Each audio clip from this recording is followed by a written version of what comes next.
asal usul manusia. Makanya Allah menjelaskan bahwa asal usul manusia namanya Adam dan Hawa. Ini manusia pertama, melahirkan peradaban pertama. Bahwa Nabi Adam pertama dikirim ke sini dari langit sana, alien manusia itu. Turun dari langit ketujuh ke langit satu. Dipisah sama istrinya, namanya Siti Hawa. Selama 300 tahun. Dipertemukan oleh Allah. Di mana? Di tempat di ujung dunia sebelah sana yang dikasih nama Jabal Rohmah. Itu asal usul manusia. Itu boleh dilupakan, nggak boleh. Kamu jangan lupa asal usul, karena dari situ kamu akan tahu bahwa dulu manusia pertama turunnya di sana. Setelah itu ada generasi berikutnya, sampai akhirnya manusia lupa asal usul yang pertama, lupa kepada Allah. Akhirnya Namrud menyebut diri, sayalah sang pencipta. Dan manusia sudah lupa asal usul yang pertama. Maka Nabi Ibrahim mencari asal usul pertama, asal usul Nabi Adam. Maka mencari dengan anaknya sama istrinya. Ketemulah sebuah tempat yang sudah runtuh, ditata ulang sama Nabi Ibrahim. Tata ulang yang disebut awwala baiti wudi'a lin-nasi lalladzi bi Bakkah mubarakah, dibangun ulang, namanya Ka'bah. Habis itu terus nitipkan anak di situ. Rabbana inni askantu min dzurriyyati biwadin ghairi dzi zar'in 'inda baitikal muharram Rabbana liyuqimus sholata faj'al afidatan minan nasi tahwi ilaihim warzuqhum minats thamarati la'allahum yashkurun.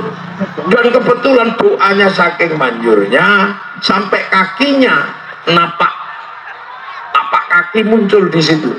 Oleh Allah jangan dihilangkan biar manusia nanti gak lupa asal usulnya. Tempat itu disebut makom Ibrahim. Siti Hajar di situ mulai mencari air. Awal muasal manusia mencari air ke sana ke sini. Tempatnya ditandai dengan Sofa Marwah. Nabi Ismail membangun Ka'bah ditandai dengan Hijir Ismail. Sampai akhirnya manusia selalu diingatkan, hingga akhirnya Nabi terakhir mengingatkan kembali, jangan lupa kepada Sang Pencipta, kepada Allah. Maka kemudian Nabi Muhammad mulai mengingatkan kembali kepada manusia apa? Bahwa sejarah masa lalu jangan dilupakan. Makanya Islam menaruh sejarah masa lalu menjadi salah satu rukun Islam yang kelima, namanya ibadah haji. Kenapa ibadah haji? Agar orang tidak lupa jejak para pendahulu. Dan Nabi Muhammad gak pernah lupa, setiap sholat pasti menyebut kama shollaita ala sayyidina Ibrahim wa ala ali sayyidina Ibrahim fil alamina innaka hamidum majid. Makanya umatnya diajari jangan lupa, kalau kamu punya masa lalu haji umrah kalau bisa. Kalau nggak bisa karena kita sudah jauh online, fawalli wajhaka syatrul masjidil haram, maka kita dimanapun suruh menghadap ke sana. Agar apa? Tidak lupa kepada asal usul dunia, karena nanti pada akhirnya manusia akan kembali kepada Allah. Nah, itulah. Jadi makanya kita ini nggak boleh lupa. Makanya ketika kita setiap sholat jangan lupa sejarah masa lalu dibangun kembali oleh Nabi Ibrahim. Setelah Nabi dibangun oleh Nabi Muhammad, maka kita selalu menyebut Rasulullah, Allahumma sholli ala Sayyidina Muhammad wa ala ali Sayyidina Muhammad kama shollaita ala Sayyidina Ibrahim wa ala ali Sayyidina Ibrahim wa barik ala Sayyidina Muhammad wa ala ali Sayyidina Muhammad kama barakta ala Sayyidina Ibrahim wa ala ali Sayyidina Ibrahim fil alamin innaka Hamidum Majid. Jadi Islam itu juga mengajarkan jangan kamu lupakan sejarah masa lalu, bahkan jejak-jejak masa lalu jangan kamu lupakan. Karena apa? Orang tidak bisa hidup tanpa masalah lalu, tanpa asal usul. Makanya begitu sampai sana kita tengok, oh asal usulnya manusia ternyata di Jabal Rahmah. Ini adalah awal manusia, yang dari sini kemudian manusia menyebar ke beberapa negara, yang salah satunya kemudian menyebar ke Indonesia. Itu semuanya dari puncak Masjidil Haram, dari puncak Jabal Rahmah itu awalnya semua dari situ. Makanya Arab dan sekitarnya makanannya sudah habis, karena awal manusia itu dari sana. Apalagi Nabi Adam itu tingginya 60 dhira. Sak dhira itu segini. Kalau 60 dhira berarti sekitar 50 meter. Berarti Nabi Adam itu sehari mangan kintal itu kurang. Makanannya makanan habis, hutannya gundul, sungainya mengering, wonge gede. Coba aja di sini. Dulu binatang masih banyak, sekarang terenggiling susah.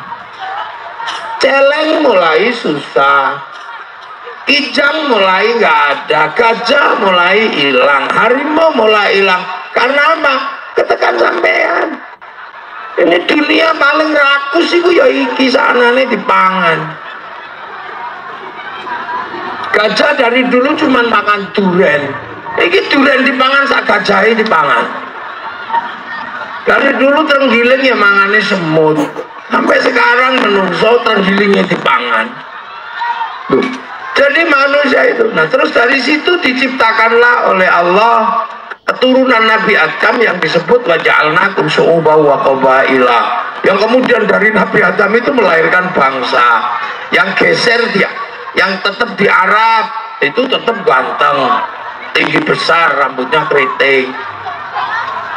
Yang geser ke Cina tadi tembem-tembem sipit. Yang geser ke Eropa jadi tinggi besar, rambutnya merah. Yang geser ke Afrika tadi ireng gosong koyo kopi goreng. Nah yang ke Rio jadi kecil-kecil, pesek.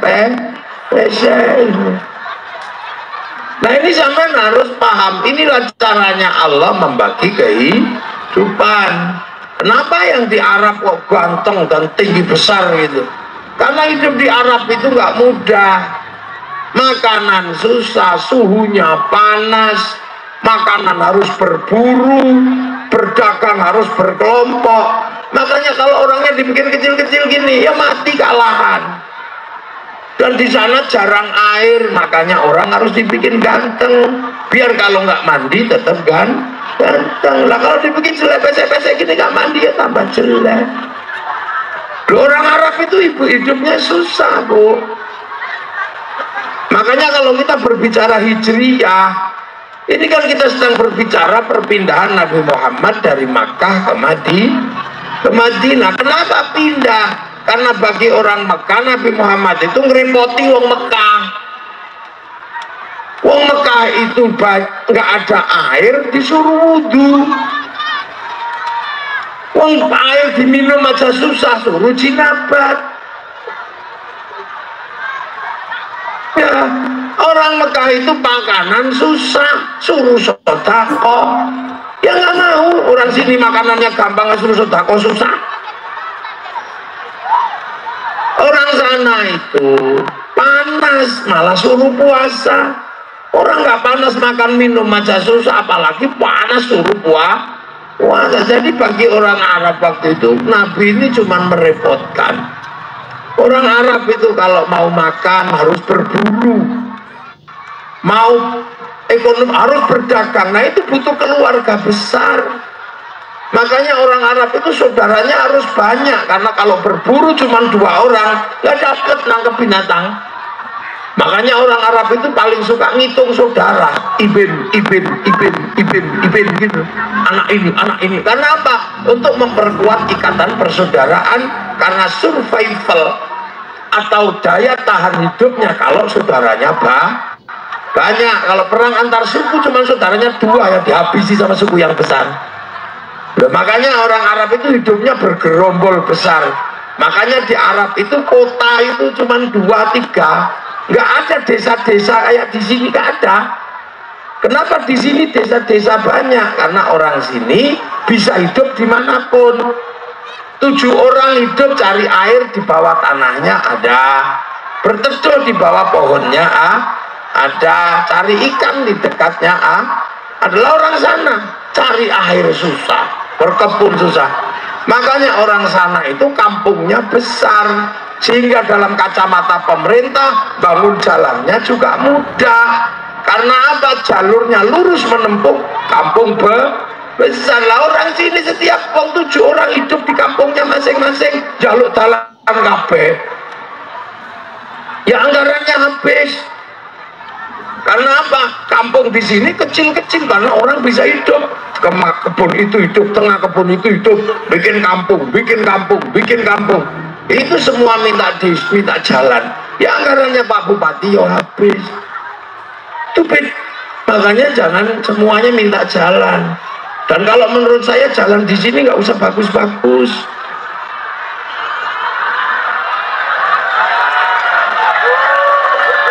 Lah bener. Saya lebih suka jalan di kampung-kampung sini jelek. Untuk apa? Mengantisipasi. Kalau jalannya jelek, motormu sing bodong itu aman. Iya Pak Polisi. Polisi mau mengoperasi motor bodong tanpa surat, agak males karena jalannya jelek. Nanti kalau jalannya baik, dioperasi sampai juru-juru kampung, entek motormu. Loh, saya ini Kiai Indonesia tahu kelakuanmu. Kredit bayar ping loro, baru tiga melayu ning jero kebun. Bener Pak Polisi? Ya bener. Mulane udah jalan jelek aja, terus nek nyolong sawit nek muber kan ya cepet. Nek dalane apik nyolong sawit wis ilang. Lah tapi nek dalane nek glotek. Nek maksa mlayu kan harus sawit utama nek kumpul. Lah itu. Jadi jalan nggak usah bagus. Nah, kecuali kalau di Jawa memang jalan harus bagus.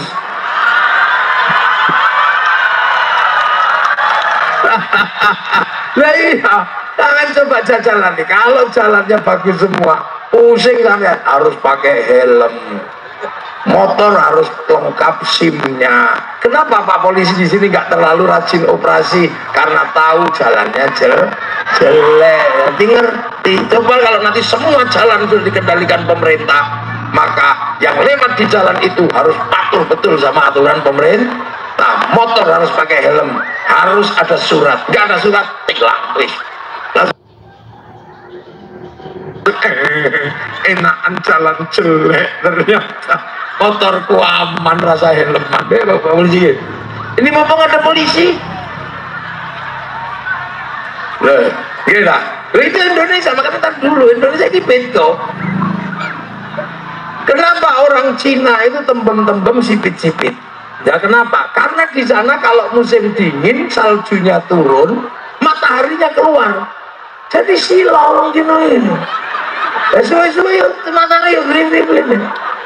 Makanya di sana itu hawanya terkadang hangat, terkadang dingin. Nah, hawa itu membuat orang punya potensi kenaikan hormonnya, memungkinkan orang untuk selalu pengen gawe anak. Makanya wong Cina itu manaan. Iya. Dan hari ini Cina sudah mencapai 2 miliar penduduknya. Sampai ojo bayang tadi. Makanya Cina itu paling pusing dina iki. Cerita tentang menguasai teknologi, cerita tentang menguasai dunia digital.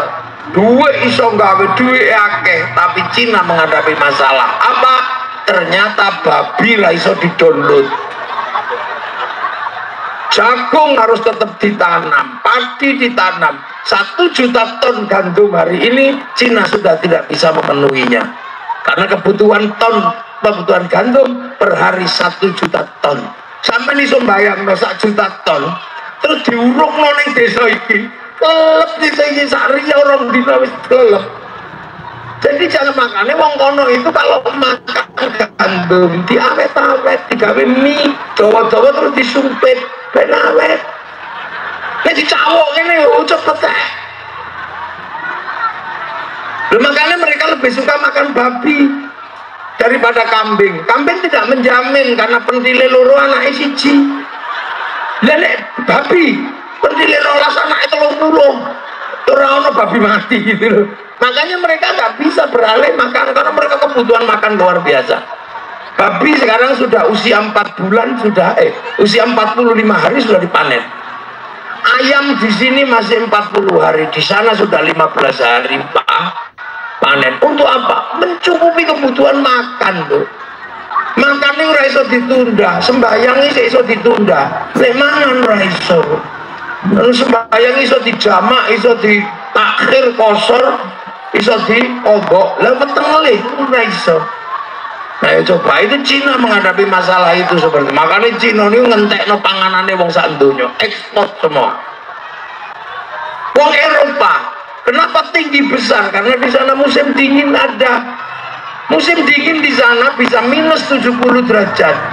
Sampai ngadepi kulkasnya wis katuan, iku 70 kulkas ademit. Makanya mereka dibikin besar biar kedinginan orang mati. Mereka tuan ini cilik ini dia mati.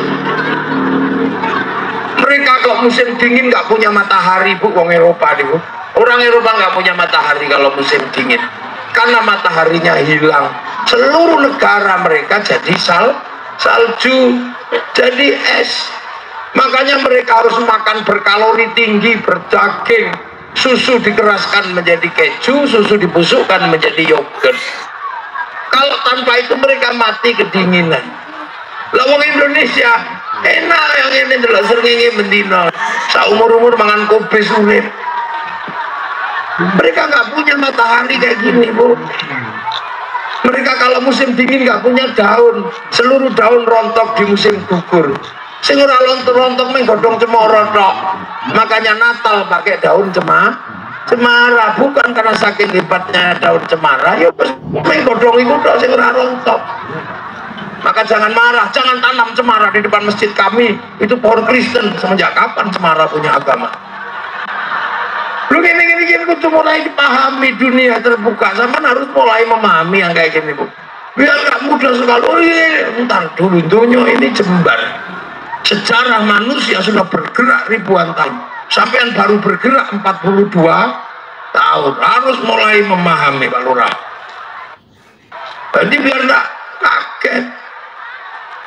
Orang Eropa kalau musim dingin nggak punya ikan karena seluruh ikannya mengering bersama salju. Makanya mereka kalau musim panas ikan diawetkan menjadi sarden untuk makan musim dingin. Lah apa sampean melok-melokan mangan sarden? Oh setiap hari ikan di sungai iki ada. Makanya cukup sampean mangan sale ae wis cukup kok jadi sarden. Loh, karena setiap hari kita punya ikan, nggak dapat ikan kodok ya enak kali. Betapa enaknya kita jadi orang Indonesia. Orang Eropa kalau musim dingin matahari nggak keluar, maka mereka kalau musim panas menyambut matahari. Lah kita bener loh sampai nganggo sunscreen. Ngono dek kemana? Lihat matahari terbit. Walasan ono ae. Dia itu berubah. Orang Eropa kalau musim dingin listrik gak boleh mati. Musim panas listrik gak boleh mati. Musim dingin harus pakai pemanas, musim panas pakai pendingin. Maka mereka bikin AC, air condition. Kita loh panas ora, adem ora. Sini maka teknologinya cukup sarung. Nek panas kebut-kebut sarung, nek ademen kemulan sarung. Lu enak ya dewe. Makanya negara tidak harus menyiapkan biaya yang sangat besar dalam sekali waktu dibagi si edang iso. Karena apa? Tidak ada bencana nasional. Paling nek kobong Riau melayu tekan Lampung wis ora. Dan di musim dingin kamu mau lari kemana? Ayo adem kabeh ngene lho. Afrika kenapa dibikin hitam sama Allah? Ya karena Afrika itu ono singo. Nek digawe putih super singo melayu nendi. Karena digawe ireng terus sekali mengkurep kan wis hilang. Dan Afrika ini selalu kekurangan makan. Karena binatang yang hidup bersama manusia jumlahnya lebih banyak. Nandur sawit gajahnya lebih banyak. Nandur telo celengnya lebih banyak. Nandur jagung, burung betetnya lebih besar dari mentok, namanya makhau. Nanam pisang, entek dipangan munyu, munyuke gede sak sapi, jenenge gorila. Cara wong biyen King Kong. Mereka nggak mudah hidupnya. Nandur pari dientek emprit, emprit jumlahnya triliunan, sampai diekspor ke Indonesia, namanya blackstrut. Ibu emprit Afrika. Ini di dunia jadi apa? Nah, kita ini orang Indo, Indonesia cilik-cilik, pesek-pesek, tidak ada masalah. Kita hidup di belahan dunia yang paling indah, namanya Indonesia. Kalau dunia berebut energi, kita masih punya 3 cadangan energi besar. Kalau energi basisnya matahari, kita punya 3 waktu. Kalau basicnya energi adalah air, kita punya aliran air di mana-mana. Kalau basicnya adalah angin, kita pantai terpanjang dunia. Kalau basicnya adalah panas bumi, kita negeri cincin api. Jadi Indonesia itu enak sama urip di sini loh. Cuman kadang kita ini karena gak ono sing cerita ngene, kita nggak pede dengan Indonesia. Kita lebih suka diceritani bangsa orang. Kita lebih waduh Amerika. Kita ini korban. Amerika menceritakan bangsanya supaya uang seneng, nanti buat apa? Beli produknya Amerika. Amerika menceritakan bangsanya luar biasa. Mulai film Hollywood ke judul Wild Wild West sampai The Last of the Mohican, dia ceritakan semua. Ketika Amerika kalah di Vietnam, dia ceritakan menggunakan film Rambo 1 sampai 6. Amerika kalah dengan Cina secara spiritual, bikin American Shaolin, American Kung Fu. Kalah karo Jepang, bikin American Samurai, American Ninja. Bahkan samurai terakhir dari Amerika namanya Tom Cruise dalam film The Last Samurai. Loh, lalu mana ini? Lagi bedanya Kiai Riau karo Kiai Jawa. Enggak. Iso bahasa Jawa sekali. Kiai mau ngaji bahasa Jawa itu enak sekali. Bahasa Indonesia kan terlalu kurang kosakata, tahu. Bahasa Indonesia ini nerjemah kunduran truk raiso. Pecirit, saya nggak bisa. Pecirit. Itu harus kita mulai tahu. Kita hari ini lebih banyak diceritani bangsa orang, nenek moyang orang lain. Cina itu menceritakan bangsanya nggak ada habisnya, ya kan? Nggak ada habisnya. Mulai dari ular putih sampai ular hijau, mulai Wung Fei Hung sampai Sun Gokong, diceritakan semuanya. Habis itu produk Cina masuk karena kita mulai mencintai Cina. Nah, Korea dulu negara miskin, akhirnya bisa jualan ke seluruh dunia karena orang diceritani bangsa Korea mulai cerita tentang apa air mata dan cerita tentang cinta melalui drakor. Sampai kita seneng rambut Korea, wajah Korea, seneng musik kita ganti dengan BTS. Nah, ayo. Jepang menceritakan bangsanya ke seluruh dunia, mulai film Oshin sampai film samurai. Bahkan samurai terakhir mereka ceritakan dalam film Samurai X dengan tokohnya Rurouni Kenshin. Indonesia nggak mau kalah, dia ceritakan bangsanya, kembali menceritakan masa lalunya melalui si Ipin dan si Upin. Si Upin dan si Ipin. Dia ceritakan mereka punya masa lalu dengan anak-anak India, bikinkan tokoh kecil namanya Jarjit. Dia ceritakan masa lalu mereka bersama anak-anak Cina, bikinkan tokoh Mei Mei. Dia ceritakan masa lalu mereka dengan anak-anak Indonesia, bikinkan tokoh kecil namanya Susanti. Tapi sampean nggak pernah lagi menceritakan bangsamu ini kayak apa, sehingga kita kehilangan masa lalu, seolah-olah kita tidak punya masa lalu, dan kita selalu menganggap bahwa kita adalah bangsa yang gagal. Nggak pernah menceritakan bangsanya.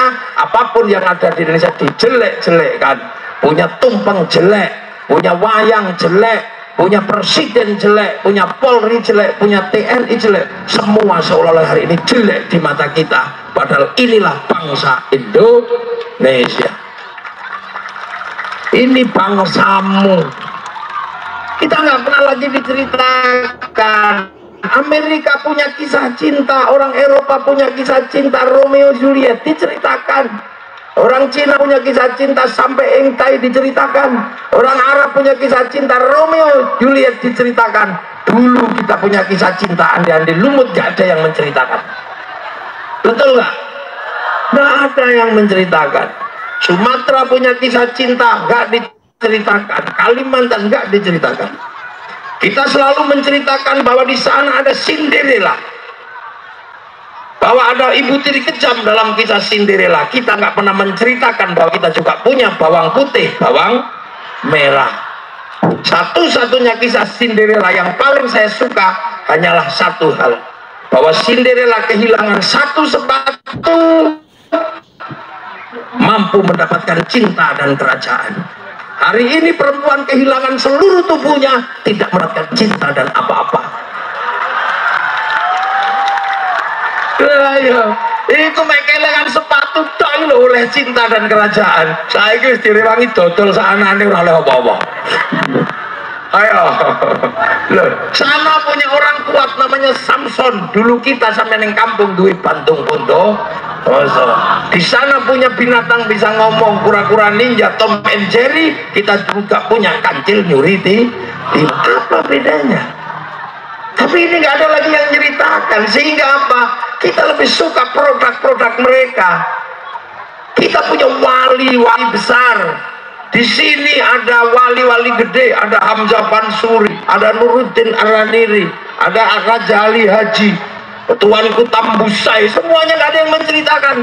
Tapi datang orang lain menceritakan kakeknya yang bisa memadamkan api neraka, yang bisa menurunkan rantai dari langit, menurunkan hujan susu, yang bisa apa? Islam Merah 70 kali diceritakan. Kita nggak pernah menceritakan di sana ada wali songo, kita nggak pernah ceritakan. Sehingga kita punya ayam besar dikit, ayam Bangkok. Kita punya jambu gede dikit, jambu Bangkok. Kita mulai nggak pede, seolah-olah bahwa kita ini adalah bangsa yang harus siap menerima produk orang lain. Padahal bangsa-bangsa yang lain tergantung pada Indonesia. Kita lupa, gitu loh. Kenapa? Kita juga nggak pernah menceritakan cerita tentang hijrah Nabi di sana. Nggak kita ceritakan bahwa Nabi itu lahir 571 di Makkah. Seolah-olah bangsa kita ini bukan bangsa apa-apa. Kerajaan-kerajaan tahun 500 sudah berdiri di Indonesia. Di semenanjung sini sudah berdiri kerajaan-kerajaan Melayu, kerajaan Hindu, kerajaan Buddha. Kita sudah berdiri kerajaan Candi Muara Takus di Jambi, berdiri kerajaan Senjaya.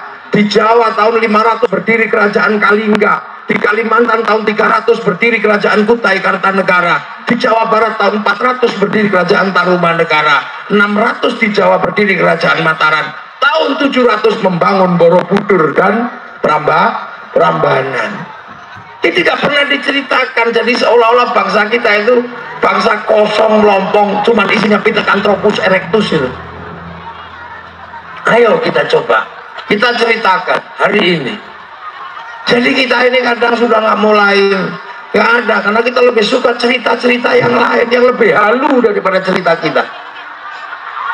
Coba sekarang, kenapa alat musik ini, kenapa sholawatan itu laku di Indonesia? Luar biasa. Karena sebelum Islam datang memang orang Indonesia sukanya nyanyi. Di Jawa itu dari dulu orang hobi nyanyi. Ada pipo nyanyi, tak tutup nganggo pipo leder nyanyi. Bojone minggat tetep nyanyi, dang Bali yo Sri nyanyi. Sampai dulu sama waktu di Jawa itu ada lagu silit yang dinyanyikan. Mau silit ku dikenayo kendang cepet. Semua di sini punya pantun, Lana punya sajak, San punya syair, ini punya pantun. Loh, jadi Kita ini kadang tolong ini saya mulai agak sedikit sengit kalau udah kayak begini, karena kita hari ini kita dipaksa menceritakan bangsa orang, habis itu kita disuruh membeli sesuatu yang mereka ada, diceritani nenek moyangnya orang Yaman, habis itu kita diminta umroh ke Yaman, masuk duit ke sana semua. Padahal kita punya wali di sini, wali kita duitnya banyak itu, mulai dari bis pariwisata laku, elep laku ketika ziarah. Ini tentang bangsa. Makanya Rasulullah nggak pernah melupakan bangsanya, karena Rasulullah ini di Mekah, dia tidak pernah melupakan. Ini yang kadang hari ini kita lupa. Loh, makanya kita disuruh tengok ke sana sebagai kaum muslimin. Kita juga punya bangsa yang hari ini bangsa kita juga bisa hidup setara dengan bangsa yang lain. Hari ini kita sibuk ngurusi Palestina. Oke, Palestina kita bela, Palestina kita harus bantu bagaimana dia kuat dan bisa merdeka dari Filistin.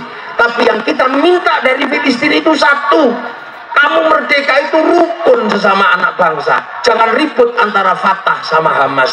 Kalau dua kekuatan militer ini gak rukun, sampai kiamat kurang 2 hari Palestina juga gak merdeka. Kenapa kita dulu bisa lepas dari penjajah? Karena kita rukun melalui sumpah pemuda, satu bangsa, satu bahasa, dan satu tanah air. Kenapa bangsa yang lain bisa merdeka? Karena rukun. Itu yang gak pernah kita minta. Kita akan bantu apapun bentuknya, karena penindasan tidak boleh ada di muka bumi. Tapi yang kita minta, rukunlah antar kekuatan anak bangsa. Dibantu 1000 kali pun, kalau antara anak bangsa nggak rukun, nggak akan selesai. Belum kayak gini, kita punya masalah. Kita dulu bisa menjadi Indonesia, itu kita bersatu. Kita punya merah putih. Ini mana merah putihnya? Merah putih yang sekarang harganya 100.000, mungkin 15.000. Itu dulu untuk melindungi bangsa ini, itu minta nyawa. Siapa mengibarkan merah putih ditembak sama Belanda.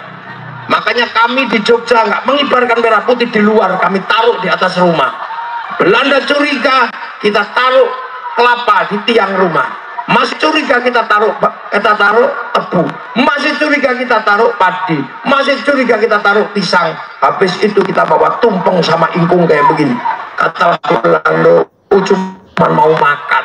Ya, memang kita mau makan, tapi kamu harus ingat, makanan habis, padi mengering, pisang mengering, kelapa mengering, tebu rontok, yang tersisa tinggal merah putih di dada kami, anak-anak Indonesia. Surabaya begitu pengen mengibarkan merah putih, di bumi hanguskan se-Surabaya. Perang 10 November yang membuat santri bergerak mengeluarkan resolusi jihad karena apa? Pengen mengibarkan merah putih. Korbannya berapa itu? Sampai ribuan orang mati di situ. Tapi kita akan terus melawan sampai kapanpun, karena bangsa ini tidak boleh dijajah, dan itu diajarkan oleh nenek moyang bangsa Indonesia. Dulu ketika nenek moyang kita mau dijajah sama Mongolia, Mongolia adalah kekuatan besar dari daerah Tibet sana, dari Rusia dan sebagainya, perbatasan Cina, namanya Mongolia, menaklukkan dunia. Arab ditaklukkan, Cina ditaklukkan, Eropa ditaklukkan. Maka mereka 1250 datang ke sini mau menaklukkan bangsa Nusantara. Apa yang terjadi? Dilawan oleh kekuatan dari Jawa, yaitu namanya Singasari, bersama kekuatan dari Sumatera yang namanya Sriwijaya, dan kerajaan-kerajaan di semenanjung Melayu ini melawan Mongolia. Apa yang terjadi? Perang Pamalayu dimenangkan oleh kekuatan Nusantara, dan Mongolia sekali-sekalinya kalah adalah dengan bangsa Nusantara dari sini. Makanya jangan heran, jangan ajak kelahi orang Indonesia. 10 November kita perang, dan catatannya cuma satu ya. Wih, gak ada sing cerita.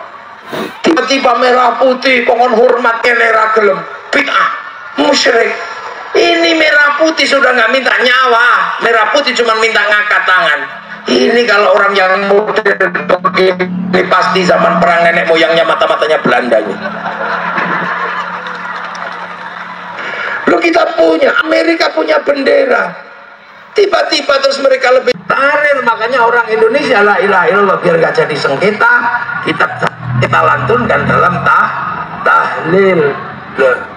Tiba-tiba kamu anti la ilaha illallah. Enggak, aku tahlilan tetap pakai la ilaha illallah. Aku anti bendera PKI Palu Arit, tapi kalau pergi ke sawah tetap pakai arit, pergi nuka pakai palu. Ini harus dipahami. Tiba-tiba Arab Saudi bahwa la ilaha illallah ada pedangnya, itu bendera Saudi, terserah. Kita punya merah putih. Lah ini lah. Makanya kita ini punya kekuatan bangsa. Dan setelah Rasulullah itu hijrah dari Madinah, Islam bergerak kemana-mana. Ini yang kadang harus kita hitung. Karena Islam datang ke sini, kini sudah punya segalanya, maka kemudian Islam berkembang di Nusantara. Yang lain sudah nggak diajarkan di sini. Bagaimana berakhlak yang baik. Orang Nusantara terkenal akhlaknya paling baik. Makanya orang sholat aja akhlaknya paling bagus Indonesia. Kenapa? Karena orang Indonesia dulu sebelum Islam datang itu punya sistem beragama kapitayan. Jadi tenang begini, memang dari dulu gini. Makanya begitu disuruh kukur-kukur 3 kali jangan, ya biasa. Orang sini diajak bersila biasa. Orang sini dari dulu semedi sila, makanya enak. Suruh aja makan. Orang sini makannya bareng-bareng, wong mangan nggak makan kumpul. Sudah enak di sini. Kenapa orang-orang Islam dulu tidak diajarkan bertani? Orang sini jago bertani semua. Kenapa tidak diajarkan bernegara? Orang sini bernegara sudah paham. Di Jawa sana ada negara kertagama. Bagaimana hidup yang rukun sesama anak bangsa? Kita sudah punya Suta Soma. Tapi begitu Islam ketemu orang Nusantara, jadinya lebih beraneka ragam. Ketemu banyak suku, ketemu banyak bangsa, ketemu banyak agama. Paling gampang contoh aja, jadi kiai di Arab sama di Indonesia. Itu rumitan jadi kiai di sini. Kiai Arab sampai sekarang kalau bahas binatang, itu paling ya onta sama kambing. Kiai sini bahas mulai terenggiling, sampai landak, sampai undur-undur, sampai walang, dipangan kabeh mbek wong kene. Bab tasakuran keselamatan desa iki. Sing liyane sesuk tahun ngarep mungkin isih sempet tak parani. Ana ado ora umum. Gak apa-apa saya pakai patwal. Ini jadi Rasulullah mengajarkan kita tengok ya selalu. Nah, makanya setelah kita sampai di Jabal Rahmah, apa yang terjadi? Besoknya kita melaksanakan Idul Kurban, memotong binatang. Iya. Untuk apa? Ya syukur misalnya asal usulnya.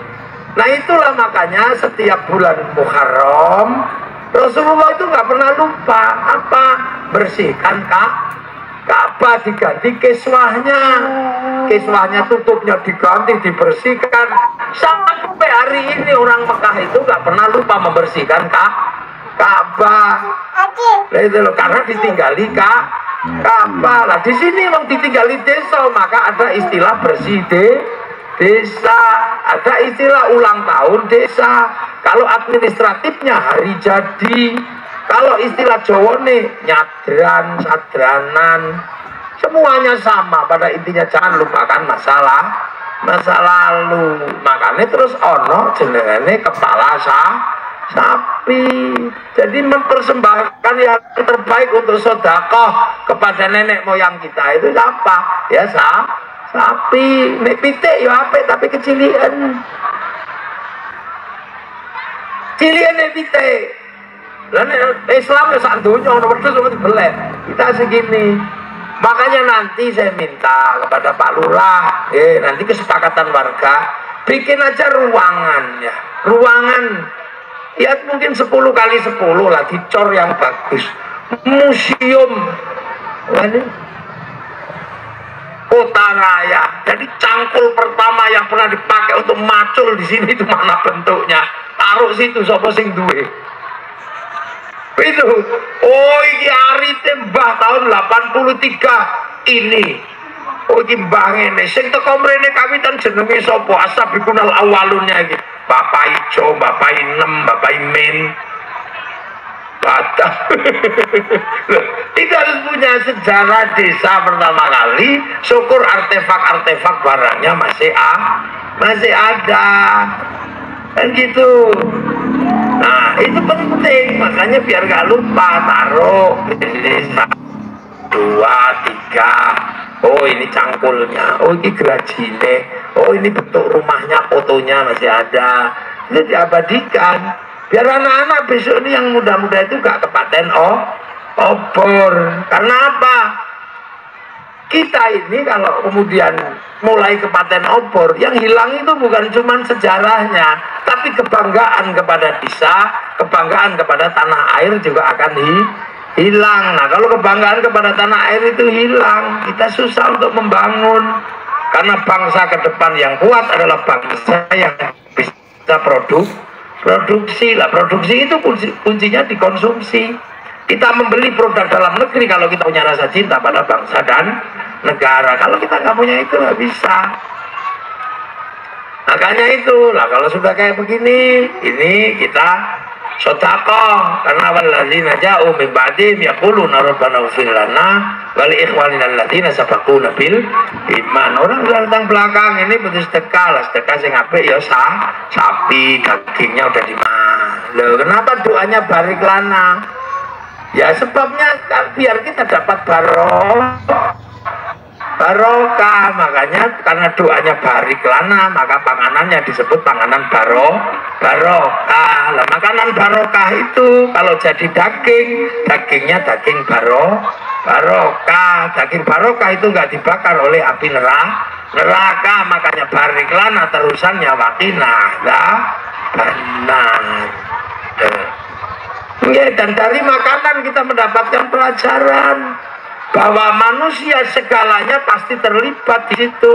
Kalau dunia dan seisinya ini digerakkan oleh manusia, maka manusia ketika dia hidup juga nggak bisa lepas dari manusia yang lain. Pelajarannya dari mana? Dari doa makan. Doa makan itu kan pelajaran bahwa makan itu nggak berdiri sendiri. Maka berkailah kami, jangan makan beras. Nggak mungkin kan?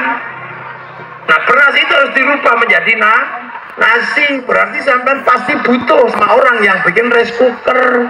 Di sana ada pabrik kompor, di sana ada pabrik gas, banyak. Nah beras ini dari sawah, maka sawah diurus oleh agraria, diurus oleh negara.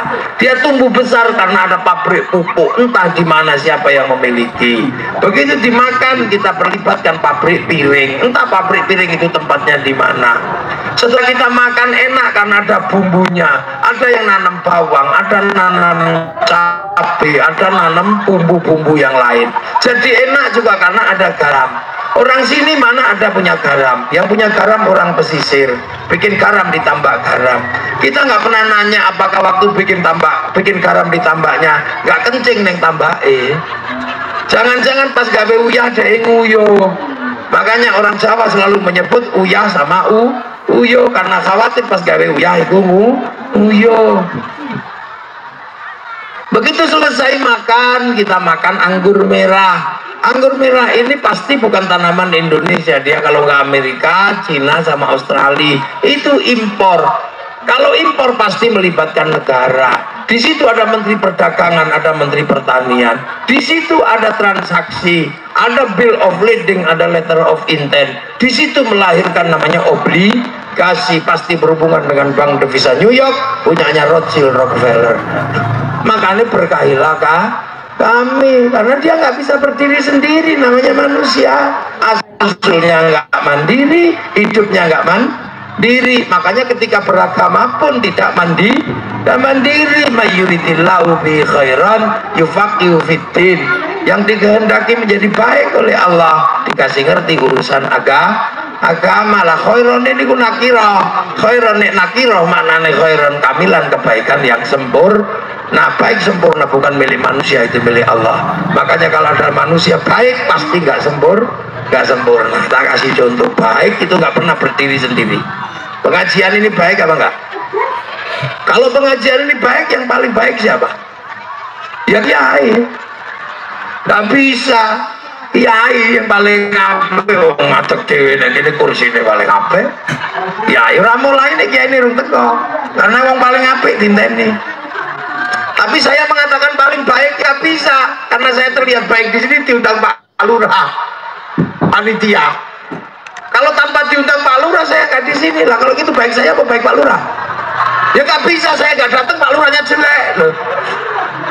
Ini saya sama Pak Lurah iso gelut loro.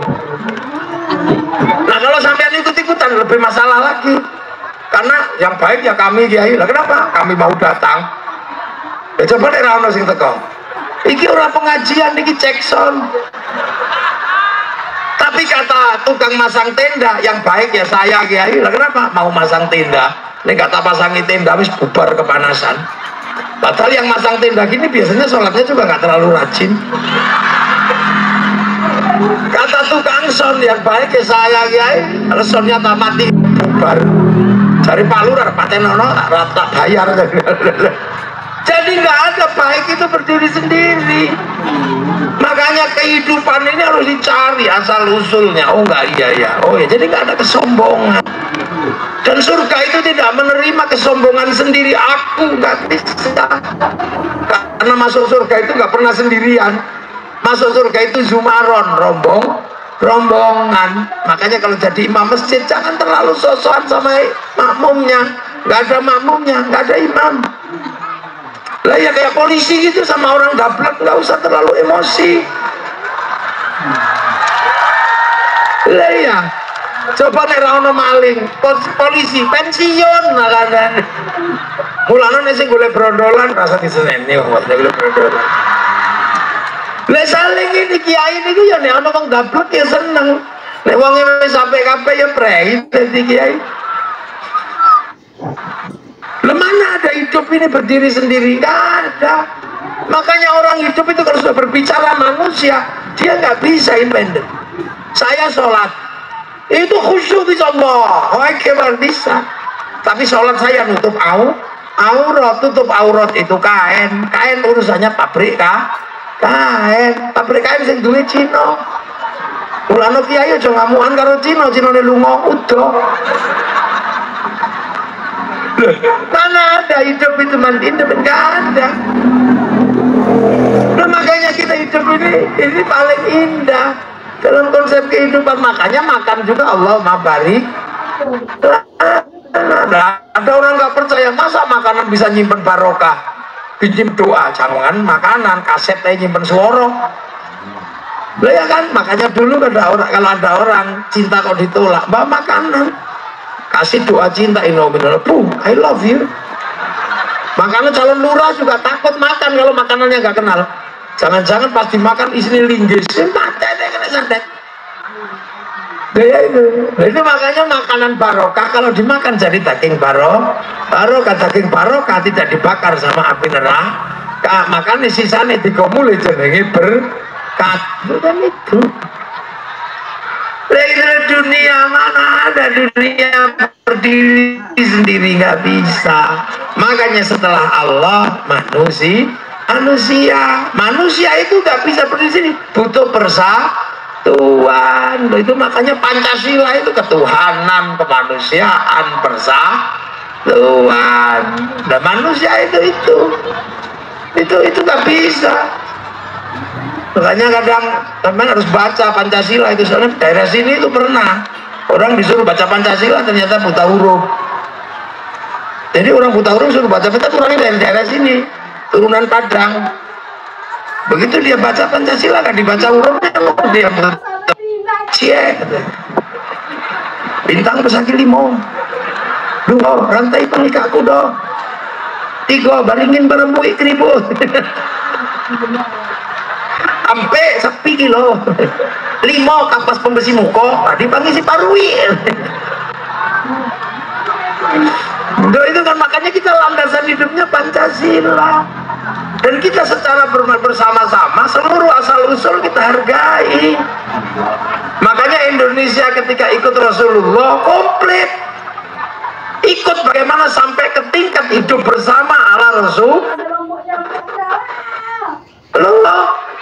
Hidup bersama ala Rasulullah itu hidup seperti apa? Kullukum ra'in wa kullukum mas'ulun an ra'iyati. Kalian semua adalah para pemimpin yang harus hidup saling bertanggung jawab antara yang mimpin dan yang dipimpin. Konsep hidup seperti itu namanya ra'iyah, atau yang kita kenal dengan istilah rakyat. Jadi orang Indonesia ikut sunnah Rasul itu nggak cuma yang enteng-enteng kayak orang sekarang.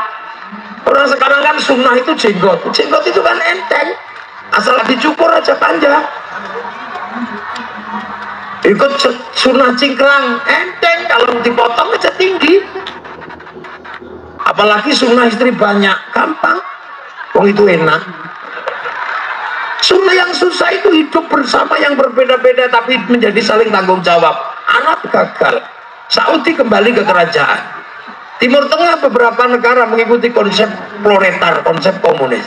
Satu-satunya negara mayoritas muslim yang bisa mempraktekkan kullukum ra'in wa kullukum mas'ulun an ra'iyati, menggunakan konsep ra'iyat menjadi rakyat, hanya muslim Indonesia. Jadi kita ini gak mudah, nenek moyang kita jago. Sekarang orang ribut sunnah enteng-enteng, sunnah yang sulit itu hidup bersama menjadi ra'iyah atau rakyat. Makanya yang tadinya hamba sahaya bisa pidato saya, karena apa? Naik sama.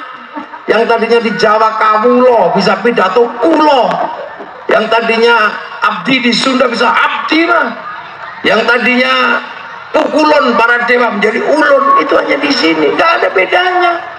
Bangsa lain belum bisa, antara manusia masih saling merendahkan, kulit putih kulit hitam mana, kita sama sudah bisa. Laki-laki perempuan perempuan nomor sekian, di Indonesia sama duduk bareng. Perempuan sekolah, perempuan jadi lurah juga bisa. Itu konsep royah. Sampean punya anak pinter jadi kiai, gak ada yang nanya. Sampean punya anak walaupun sampean bodoh jadi DPR, gak ada yang nanya, karena ikut konsep royah, kesetaraan ala Rasulullah. Makanya royah kalau kumpul namanya musyarakah. Orang kita menyebut masyarakat. Ya saling melengkapi. Sampean punya sawit sing beli Cina, ya sampean aja mau karo Cina lu mau haji yang bikinkan pesawat Yahudi Nasrani, kamu Yahudi hancurkan semua, bunuh semua, ya renang kita. Bank haram, lo kita pergi haji itu pakai bank, wong pilotnya nggak mau dipakai uang, begitu bank haram ya sampean jangan pergi haji pakai bank, lu komplit Indonesia itu namanya musyarakah. Makanya kalau mau menentukan sikap bersama, musyawarah wasyawirhum fil amri, bermusyawarahlah dalam segala urusan. Makanya kita punya lembaga tertinggi negara, Majelis Permusyawaratan Rakyat. Kalau mau jadi lurah daftar, siapapun kamu, latar belakang apapun kamu boleh. Walaupun kamu anaknya orang ini, yang penting kamu punya apa syarat pendaftaran, daftar. Pengen jadi bupati, wakil bupati, daftar ke KPU. Yang menentukan KPU. Pengen jadi DPR, daftar ke KPU. Habis itu gampang, cari teman sebanyak-banyaknya. Kalau kurang, beli.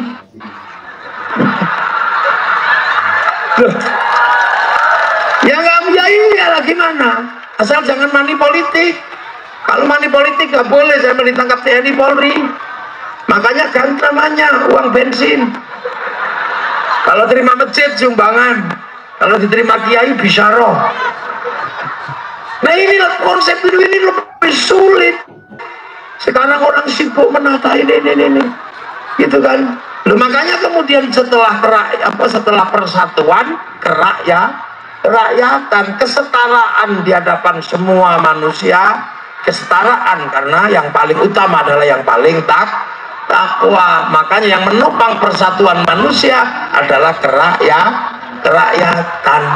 Tapi kerakyatan butuh hati yang jernih. Orang bisa melihat kejernihan hati karena nilai ketuhanan. Hati yang jernih karena nilai ketuhanan adalah hati yang penuh hikmah. Maka kerakyatan hanya bisa dipimpin oleh hikmah. Butuh kebijaksanaan. Jadi gubernur jadi bupati mana ini Rokan Hulu, asalnya dari kota raya, kok yang diurusi cuma kota raya toh, itu namanya bijak sini. bijaksana itu. Permusyawaratan harus dimusyawarahkan perwakilan baru tercipta keadilan. Makanya begitu mengikuti konsep musyawarah kita menjadi NKRI. Apa bedanya? Arab satu bangsa pecah puluhan negara, Cina satu bangsa pecah puluhan negara, Afrika satu bangsa pecah puluhan negara, kita puluhan suku bangsa agama mampu bersatu dalam satu negara kesatuan Republik Indonesia. Ayo, mana-mana sih mengatakan negeri ini tauhid, tak napuk lah bingung ya. Ini mau yang ini mana ada negeri dengan konsep rakyat itu mana? Ayo, satunya meng Indonesia. Strukturnya musyarakah masyarakat. Masyawirun fil amri musyawarah. Ini konsep yang waktu itu Rasulullah ada di Madinah. Jadi ketika mempertahankan Madinah, Rasulullah nggak beda-bedakan orang. Salah satu orang yang gugur di perang Uhud itu orang Yahudi. Pasukannya Nabi yang salah satu yang gugur menjadi syuhada Uhud itu adalah orang Yahudi dari Banu Quraizah. Karena dia kaya, mati dalam perang, duitnya dipakai pertama kali untuk membiayai Baitul Mal. Jadi Baitul Mal Rasulullah pertama kali itu duitnya orang Yahudi. Ayo, ada ngomong-ngomong ya deh. Mulai zaman jangan dikit-dikit Yahudi, ntar dulu. Yahudi itu orang kabeh Zionis, orang kabeh Netanyahu. Ya banyak vaksinya.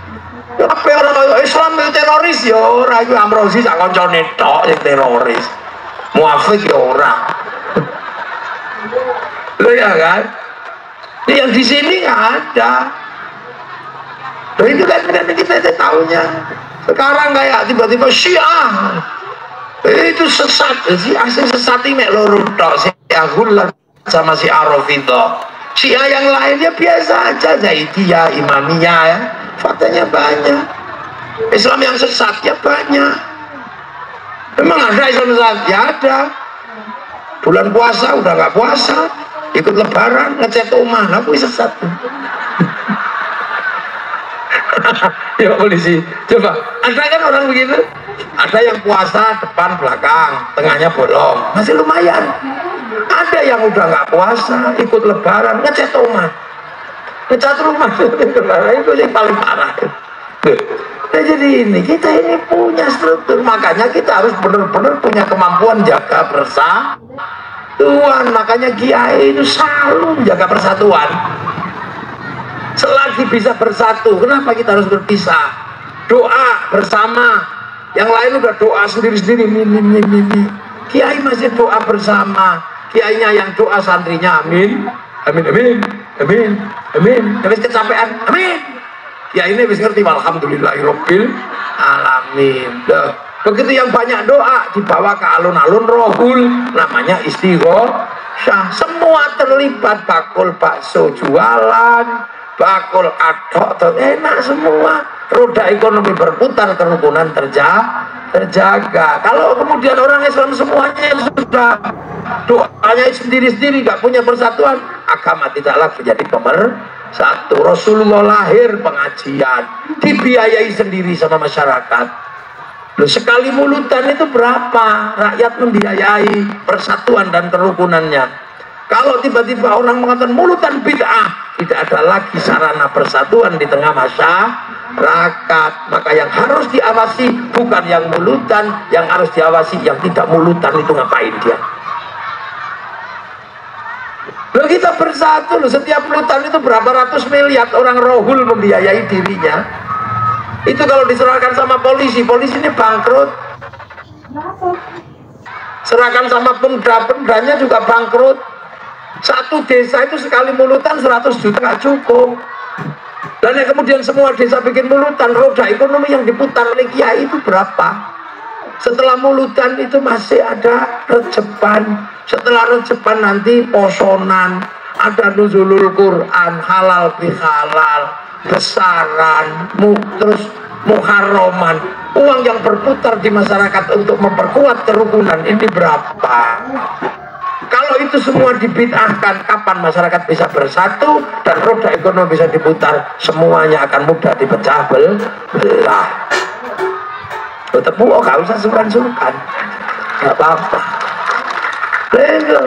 Orang mati, santri masih kumpul, NU saya ngumpul, masih ngumpul,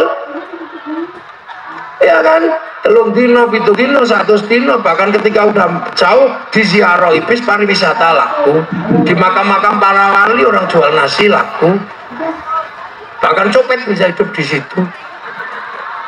Terus lu coba kalau beban ini diberikan kepada pemerintah, bangkrut APBD-nya penjenengan, Mbak.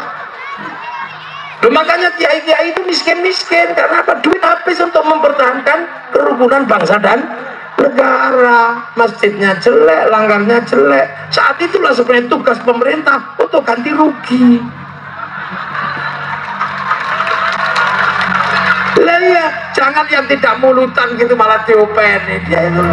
Makanya sehari itu enak. Agama yang tidak ada yang bisa jadi wasit kecuali Allah di tangan santri aman. Buktinya apa di tangan kiai? Aman agama itu karena kiai dibagi dua, ada kiai sakti, ada kiai kurang sakti. Kalau kayak saya kiai kurang sakti, jadi nggak usah dibatasi karena bisa diinterupsi. Udah sudah siang panas, berhenti saya. Lah kiai yang menangan itu siapa? Yang kiai yang paling menangan itu kiai kalau sudah khutbah Jumat itu tidak ada orang berani. Kalau sudah ittaqullah, sapa sing wani ayo. Makanya biar nggak ngawur dikasih tongkat sama suruh baca teks. Akhirnya sopan, ittaqullah, wong baca teks gini ya sopan. Kalau teksnya hilang ditiup kipas angin bubar. Dan tongkatan ya sabar, tongkat ittaqullah. Begitu tongkatnya nggak ada, teksnya nggak ada, saudara Prabowo ya pasti begitu. Makanya si kocok-kocok itu duluan masjid dilarang tongkatnya. Jadi akarnya dari itu banyak kan. Makanya kiai itu megang agama dan konstruksi sosial dijaga betul. Jangan sampai berhadapan dengan problem-problem sosial karena agama nggak bisa berdiri kalau manusianya hancur berantakan gitu loh. Ini dunia. Makanya hari ini kita bisa lihat perkembangan agama paling bagus di mana? Ya di Indonesia. Karena manusianya terjaga dengan konsep ra'iyah, musyarakah, musyawarah. Orang sholat paling banyak Indonesia. Masjid paling banyak Indonesia. Orang hafal Quran paling banyak Indonesia. Orang haji paling banyak Indonesia. Artinya apa? Inilah pergerakan agama yang